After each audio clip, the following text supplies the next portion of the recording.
নমস্কাৰ পোনপ্ৰথমতে সকলোকে CCMSলৈ স্বাগতম জনালো সো আজি আমি ডিসকাস কৰিম ট্ৰিগোনোমেট্ৰি সো ইন্ট্ৰোডাকশন তো চেপ্টাৰটোৰ নাম হৈছে ইন্ট্ৰোডাকশন অফ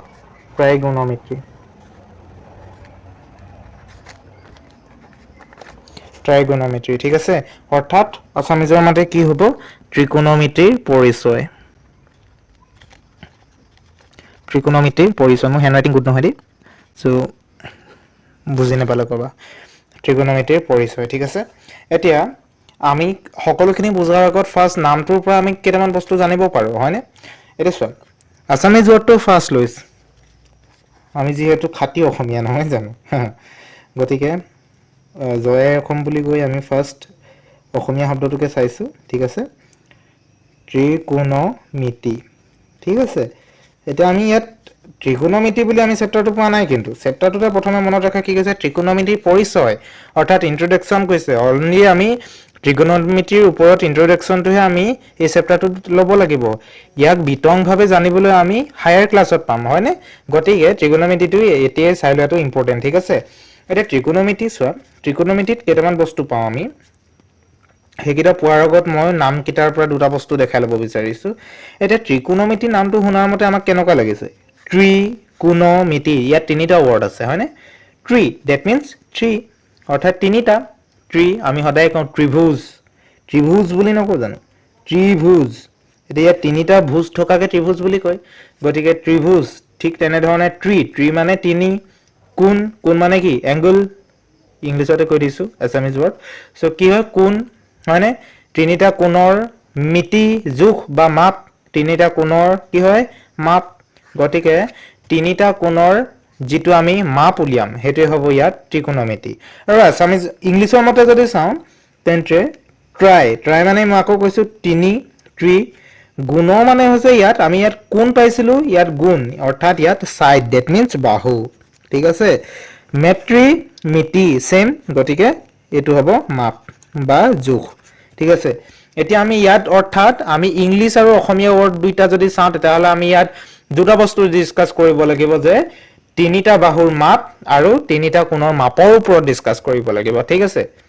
যদি কোনোবাই আসামিজ ওয়াৰ্ডটো বা ইংলিশ ওয়াৰ্ডটো দুইটাকে ভাঙি দেখুৱা নাছিলে সো মই দেখুৱাই দিছো ঠিক আছে কনফিউজ আতৰিলে চাগে এতিয়া আমি এই যেটো ত্ৰিকোণমিতি এতিয়া ইয়াত আমি এটা আমাক ট্ৰায়াঙ্গল লাগিব ঠিক আছে আৰু ট্ৰায়াঙ্গলটো এনেকুৱা ধৰণে আমাক ইম্পৰ্টেন্ট হ'ব যে হেতু এটা ৰাইট এংগল ট্ৰায়াঙ্গল হ'ব লাগিব কি হ'ব লাগিব কৈছো ৰাইট এংগল ট্ৰায়াঙ্গল হ'ব লাগিব অন্য ট্ৰায়াঙ্গল হলে নহব সমকোণী ত্ৰিভুজ হ'ব লাগিব ঠিক আছে সো ইয়াতে চোৱা so this is a right angle triangle ঠিক আছে so this name of ABC okay so আমি ABC নাম দি বনে এটা ট্ৰায়াঙ্গল ললো এতিয়া এই ABC ট্ৰায়াঙ্গলত এতিয়া আমি সাধাৰণতে যেতিয়া এটা ত্ৰিভুজ চাম এটি নরমালি এটা ত্রিভুজ চাও বা রাইট এঙ্গল ট্রায়াঙ্গল চাও তা নরমালি যদি আমাক হোদে যে এই ট্রায়াঙ্গলটোত ভূমি কি বুলি কোৱাৰ লগে লগে আমি এটুক বেজ বুলি কম এই সাইডটুক আৰু এই সাইড কিটাক নৰমালি সাইড বুলি কম আৰু ইয়াত আমি এটুক অতিভুজ বুলি কম এটুক পারপেন্ডিকুলার বুলি কম হয়নে গতিকে আমি নরমালি যদি চাও তেনেকে আমি কব পাৰো এটু ভূমি এটু উচ্চতা বা এটু অতিভুজ আমি কব পাৰো কিন্তু সমকোণী ত্ৰিভুজৰ ক্ষেত্ৰত ত্ৰিকোণমিতি যেতিয়া ইউজ হ'ব তেতিয়া আমি কি হ'ব ঘপককৈ আমি নরমালি কব নোৱাৰো যে এটুৱে বেস বা এটুৱে পাৰপেন্ডিকুলাৰ সো আমি হেতু সহজতে কব নোৱাৰো আমি হেতু কবৰ কাৰণে কি কৰিব লাগিব আমাক এটা এংগল দিয়া থাকিব সাপোজ ইয়াত এটা এংগল দিয়া আছে আৰু এংগলটোৰ মান দিছে আমাক থিটা এংগল ঠিক আছে থিটা এংগল ওকে এতিয়া এই যেতিয়া এংগলটো দিয়া থাকিব তেতিয়া আমি গম পাম যে এই এংগলটো আমাক নিৰ্ধাৰণ কৰি দিব এই এংগলটো আমাক কৈ দিব যে ইয়াত কোনটো বেস কোনটো পারপেন্ডিকুলার এটা কেনেকৈ কব সোৱা এই এংগলটোৰ লগত যেটো সাইড লাগি আছে এই সাইডটো লাগি আছে নহয় এটোটো অতিভুজ এটো থাকিবই এটো h হয়নে এই h টো থাকিবই সো যেটো h টো আছে লগতে এই থিটা এংগলটোৰ লগত যেটো সাইড লাগি আছে এই লাগি থকা সাইডটোক আমি সদায় কম কি b বুলি কম আৰু যেটো লাগি থকা নাই এই এংগলটোৰ বিপৰীত সাইড অপোজিট যেটো সাইড আছে সেই সাইডটোক আমি সদায় কম p বুলি ওকে কোন কনফিউজ নহব যদি আমাক এটো সাইড দিয়ে এটো এংগল দিয়ে সাপোজ আকৌ দিছো একেটা ছবিতে নে দেখো যদি আমাক সাপোজ এটো থিটা দি দিয়ে আৰু এই ইয়াত তেতিয়া আমাক যদি কোনটো বেছ বুলি সুধে তেতিয়া আমি চিত্ৰটো যেনেকৈ নাথাকক ডায়াগ্ৰামটো যেনেকৈ নাথাকক লাগে আমি ক'ব লাগিব এইটো বেছ আৰু এইটো পাৰপেণ্ডিকুলাৰ কাৰণ থিটা এংগলটোৰ লগত এই সাইডটো লাগি আছে আৰু এই সাইডটো নাই লগা ঠিক আছে কনফিউজনটো আঁতৰিলে যেন লাগিছে যদিহে নাই আঁতৰা কমেণ্ট কৰিবা মই আকৌ আঁতৰাবলৈ চেষ্টা কৰিম ঠিক আছে ট্ৰিগোনোমেট্ৰি প্ৰথমে প্ৰব্লেম হ'বই সো যিসকলে ভালদৰে চাই তেওঁলোকৰ বাবে প্ৰব্লেম নাই সো এতিয়া থিটা এতিয়া তোমালোকে সুধিব পাৰা যে থিটাটো কি এতিয়া মই কম থিটাটো ক'বৰ কাৰণে অকমান দীঘলীয়া কথাই এটা ক্যালকুলেশন কৰি দেখাব লাগে সো মই হেবু ইমান নকৰো এতিয়া জাস্ট কম মই থিটা হৈছে এটা এংগল তোমালোকে হেতে মনত ৰাখি দিবা থিটা এটা এংগল ঠিক আছে এতিয়া মনত ৰাখা বাকি অন্য এটা ভিডিওত মই থিটাটোৰ ওপৰত অলপ বিতংভাৱে ডিসকাস কৰিম ঠিক আছে এতিয়া এই যেটো থিটা আছে এই যেটো এংগল দিছে এতিয়া এই এংগলটোৰ আমি কিছুমান মান উলিয়াব লাগে সো এতিয়া আহি যাব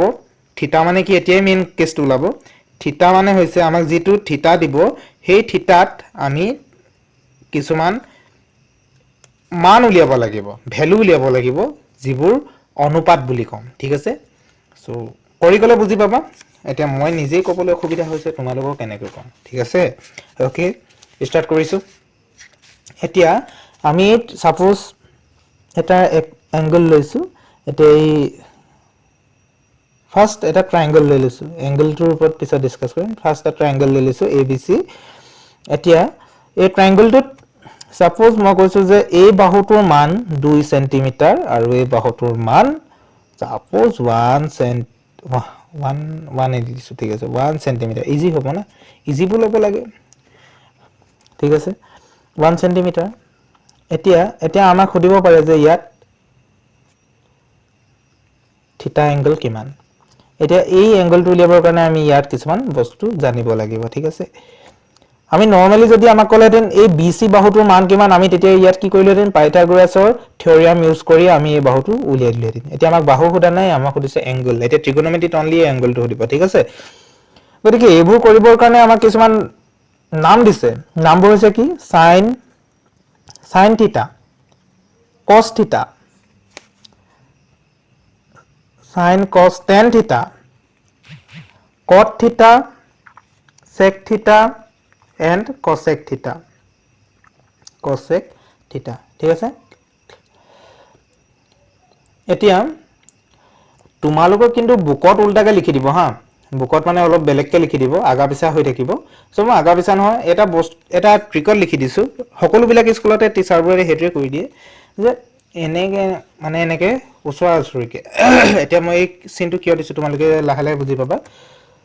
সো sin থিটা মানে হৈছে এই থিটাটোক বিভিন্ন ধৰণে এনেকা এংগলবোৰ বিভিন্ন কেটামান নামেৰে আমি নামাকৰণ কৰিব লাগিব সাপোজ এই থিটাটোক কৈছে sin থিটা বা কোনোবাই ক'ব পাৰে cos থিটা কোনোবাই tan থিটা কোনোবাই cot থিটা কোনোবাই sec কোনোবাই cosec থিটা ক'ব পাৰে এতিয়া কেতিয়া কিয় কেনেকৈ নামাকৰণ কৰিব আমি এতিয়া হেতুৰ ওপৰত ডিসকাস কৰিম ঠিক আছে এতিয়া sin থিটা বুলি কেতিয়া ক'ব যেতিয়া আমাক প্ৰশ্নটোত ক'ব যে এই থিটাটো sin থিটাৰ মান আমাক উলিয়া বুলি ক'ব ঠিক আছে আমাক sin থিটাৰ মান উলিয়াবলৈ ক'ব তেতিয়া আমি কি কৰিব লাগিব ইয়াত এটা ফৰ্মুলা পাম হেতু হৈছে আসামিজৰ মতে যদি কম আমি p/h সৰি ইংলিছৰ মতে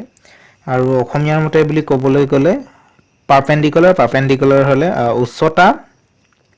উচ্চতা ডিভাইডেড বাই ভূমি ঠিক আছে এতিয়া p/h উচ্চতা ডিভাইডেড বাই ভূমি পালো এতিয়া এই p/h টো কেনেকৈ পালো কি কথা হেকিটা কৰিবৰ কাৰণে তোমালোকৰ বুকত আৰু লগতে টিচাৰ বিলাকে শিকাইছে সো বেলেগে বহুত কিছুমান শৰ্ট ফৰ্মত শিকাব পাৰে সো মই নৰমালি কিতাপৰ ভাষাকে লিখিছো some people have মই ইংলিছত অলপ বেয়া দেই সো গতিকে ইংৰাজী ভাষা বুজাব নোৱাৰো আকৌ some people have curly brown hair মনত মাত্ৰ সেন্টেন্স কিটা মনত ৰাখিলে হ'ব ইংলিছৰ ইয়াৰ ভাষা বুজিবলৈ যাবলৈ দৰকাৰ নাই curly brown hair